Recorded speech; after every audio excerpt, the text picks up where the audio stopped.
Oke, saya eksperimenkan saja saudara ya. Apakah ketika kitab ini saya tempel di pantat, ya, dalam sebulan saya akan mati? Kita tes ya. Udah nonton kan video tadi? Gue lihat video ini beredar di media sosial. Gak tahu ini kapan dipostingnya. Isinya ada seorang mu'alaf. Mu'alaf itu adalah orang yang di luar Islam, kemudian dia masuk Islam. Namanya Agustan. Dan di video itu, ia kayak melecehkan Alkitab, kitab sucinya umat Kristen. Maaf, kitab suci itu ditaruh di bokongnya. Agus kayak menantang di video itu. Jika benar ada kekuatan dari Alkitab ini, maka dalam sebulan dia akan menerima akibatnya. Dia menantang itu maksudnya ingin mengatakan bahwa Alkitab ini nggak punya kekuatan apa-apa. Tapi bukan itu sebetulnya yang dimaksud. Kelakuannya justru melecehkan kitab suci, karena logika dia nggak apa-apa memperlakukan sebuah kitab suci dengan cara kampungan seperti itu. Agustan ini memang seorang mu'alaf. Video-videonya banyak beredar di YouTube Mu'alaf Center. Kabarnya dulu ia beragama Kristen, tapi Agus tergolong mu'alaf yang lebay. Seperti kebanyakan mu'alaf lebay lainnya, kerjanya selalu melecehkan agama lamanya, menjelek-jelekan agama lamanya. Untuk apa? Untuk menyatakan diri bahwa ia sekarang sudah lebih beriman kepada agama barunya.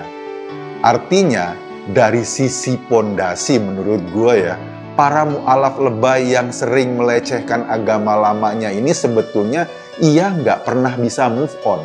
Move on maksudnya nggak pernah bisa menghilangkan agama lamanya dalam dirinya. Ia akan terus terobsesi seperti Agus terobsesi dengan Alkitab. Terus kemudian ia menjelek-jelekan agama lamanya. Buat apa? Agar dianggap sudah lebih Islami daripada orang Islam sendiri. Makanya belum lama jadi mu'alaf karena Agus dianggap lebih Islami dengan cara menjelek-jelekan agama lain, Agus langsung dinobatkan sebagai ustadz. Sama seperti para mu'alaf lebay lainnya tiba-tiba jadi ustadz. Isi khotbahnya ya apalagi kalau bukan membanding-bandingkan Islam sebagai agama barunya dengan agama lamanya sambil mencaci maki dan melecehkan, sama persis seperti kelakuannya Agus. Sebagian orang seneng mendengar gaya Agus kayak gini. Rasa-rasanya ya menurut mereka kalau mendengar orang atau seorang mu'alaf bercerita tentang pengalaman masa lalunya sambil mencaci maki agama yang pernah dianutnya, para pendengarnya merasa bahwa itulah bukti kebenaran Islam, itulah bukti kebenaran agamanya. Padahal ya, agama kan bukan parpol yang berebut mencari pengikut. Kebenaran tidak dilihat dari seberapa banyak orang yang pindah masuk ke agama tersebut. Kebenaran mestinya terlepas dari orang-orang sejenis Agustan ini. Kebenaran berdiri sendiri, kebenaran tidak harus berkurang atau bertambah ketika ada orang yang meyakininya. Dia terlepas dari itu semua. Justru sikap Agustan dan para mu'alaf lebay yang dengan enteng melecehkan agama lamanya menunjukkan ia sama sekali tidak menemukan kebenaran apa-apa dalam proses pindah agamanya. Agama baru yang dianutnya justru dirusak oleh kelakuan sejenis ini. Tapi mungkin bukan soal kebenaran yang benar-benar dicari para mu'alaf lebay itu. Mungkin saja ini menyangkut soal eksistensi dirinya, dan eksistensi ini korelatif dengan pendapatan. Mungkin saja orang sejenis Agustan tidak bisa eksis di agama lamanya. Nah, karena nggak bisa eksis itulah ia kemudian mengkapitalisasi agama barunya. Karena dia sebagai seorang mu'alaf dan diakui orang pindah agama, maka dia mengkapitalisasi posisi itu. Ketika di agama lamanya dia tidak bisa eksis, dan saat menjadi mu'alaf itu berbeda, apalagi mu'alaf yang lebay yang berani melecehkan agama lamanya, ia akan diundang berceramah. Ceramah bukan memberi pelajaran. ceramah untuk menjelek-jelekan agama lamanya, ia langsung dinobatkan sebagai guru agama dan dipanggil sebagai ustadz. Padahal ya, ini padahal loh, ia baru aja masuk Islam. Gimana bisa orang yang baru mengenal huruf mau ngajarin orang lain membaca? Ini kan kacau. Cara berpikir seperti ini yang sering kali dihinggapi oleh sebagian umat Islam. Dan melihat kelakuan Agustan, saya rasa dia tidak ada manfaatnya sama sekali untuk nama baik agama baru yang dianutnya. Justru ia mencoreng nilai Islam itu sendiri. Saya kadang bertanya, ketika melihat videonya Agus, gue tanya, apa sebelum masuk Islam Agus pernah melecehkan kitab suci agama yang lain? Apa sebelum masuk Islam Agus pernah menaruh di bokong kitab suci agama-agama yang lain? Gua nggak tahu. Jika sebelum masuk Islam justru Agus akhlaknya lebih bagus, menghormati agama lainnya, dan ketika masuk Islam justru kelakuannya malah lebih tidak berakhlak. Ini kan menjadi pertanyaan serius, menjadi problem serius. Bayangkan jika orang-orang yang berkelakuan mirip Agus ini justru memanfaatkan euforia mu'alaf untuk sekedar jadi pesohor dan dapat amplop ceramah. Jika belum masuk Islam, Agus justru tidak pernah berlaku buruk pada kitab suci agama lain. Lalu dari manakah datangnya kerusakan perilaku seperti itu? Sampai ia tega menaruh sebuah Alkitab di bokongnya untuk menantang-nantang. Iya, emang sih ada yang beranggapan Alkitab kan cuma buku, kertas-kertas yang dicetak. Ini cuma benda mati.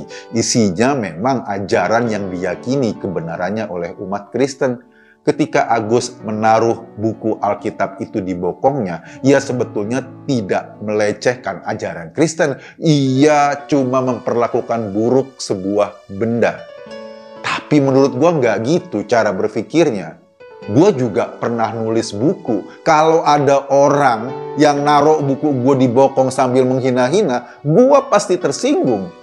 Padahal buku gua isinya bukan sebuah kebenaran seperti Alkitab atau bukan sebuah pegangan iman. Nah ini yang dilecehkan Agus nih Alkitab, bukan buku biasa. Kelakuan Agus ini aja membuat umat Kristen tersinggung pastinya. Jangankan umat Kristen, gua yang Muslim aja tersinggung kok diperlakukan kayak gitu sebuah buku yang isinya sangat bermanfaat mungkin buat para penganutnya. Gue tersinggung karena kok ada orang seperti Agus ini, bahkan untuk buku biasa saja, yang isinya pengetahuan biasa atau bahkan novel, kelakuan ini udah nggak pantas, apalagi untuk sebuah Alkitab. Tapi ya barangkali ketika ada umat atau pendengarnya yang suka mendengarkan keburukan agama lain, orang-orang seperti Agus ini akan terus bermunculan. Para mu'alaf lebay yang kerjanya selalu menjelek-jelekan agama lamanya.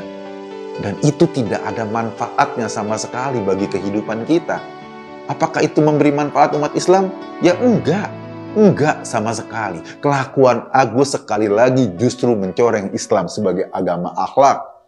Sebab sesungguhnya para nabi kan diturunkan di bumi untuk memperbaiki perilaku manusia. Tapi bagi Agus, setelah ia masuk Islam, akhlaknya malah makin hancur. Masa ia mau dibilang sebagai pengikutnya nabi? Ya nggak benar. Sesungguhnya dia cuma cari sensasi. Mungkin agar besok dapat undangan ceramah lagi. Gua nggak tahu. Tapi yang pasti kelakuan-kelakuan seperti ini sangat menghina kita sebagai umat beragama, apapun agama kita. Karena apa? Ia juga merusak nilai kebersamaan, nilai persatuan. Ia menciptakan segregasi, menciptakan kemarahan. Dan menurut gua sudah selayaknya orang kayak gini ditanganin sama polisi. Ini penghinaan yang terang-terangan. Gue ikut tadi. Cuma mengajak Anda berpikir, kesimpulannya ya terserah Anda. Nah, saudara dikasih Tuhan, bagaimana tanggapan Bapak Ibu setelah mendengar cuplikan yang baru saja kita saksikan sama-sama? Saya akan membacakan beberapa firman Tuhan untuk kita semuanya. Di dalam Injil Matius 7 ayat yang ke-12. Segala sesuatu yang kamu kehendaki supaya orang perbuat kepadamu, perbuatlah demikian juga kepada mereka. Itulah isi seluruh hukum Taurat dan kitab para nabi.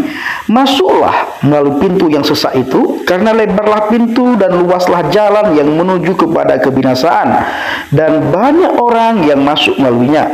Karena sesaklah pintu dan sempitlah jalan yang menuju kepada kehidupan, dan sedikit orang yang mendapatinya. Dan saya akan membaca ayat yang ke-24. Setiap orang yang mendengar perkataanku ini dan melakukannya, ia sama dengan orang yang bijaksana, yang mendirikan rumahnya di atas batu. Kemudian turunlah hujan dan datanglah banjir. Lalu angin melanda rumah itu, tetapi rumah itu tidak rubuh, sebab didirikan di atas batu. Tetapi setiap orang yang mendengar perkataanku ini dan tidak melakukannya, ia sama dengan orang yang bodoh, yang mendirikan rumahnya di atas pasir.